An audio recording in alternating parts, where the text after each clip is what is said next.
পশ্চিম ডাকপাড়া বায়তুল মামুন জামে মসজিদ প্রতিষ্ঠিত 1996 সাল।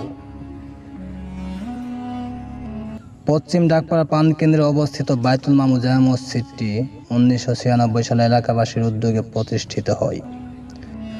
প্রথমে একটি সাধারণ 3 সেট মসজিদ নির্মাণ করা হয়, যা 2012 সালে ভেঙে আধা পাকা ভবনে রূপান্তরিত করা হয়। সময় গড়ানোর সঙ্গে সঙ্গে মুসল্লিদের সংখ্যা বৃদ্ধি পাওয়ায় বর্তমান আধা পাকা ভবনটি আর পর্যাপ্ত নয়।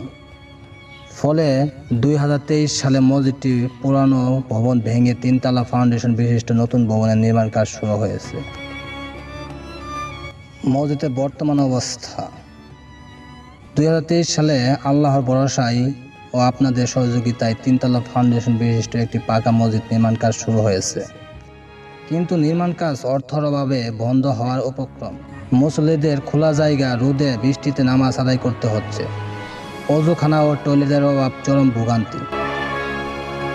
আসুন আমরা সবাই মিলে আল্লাহর ঘরের জন্য এগিয়ে আসি। আপনার দান হতে পারে আপনার আখিরাতের মুক্তির চাবিকাঠি।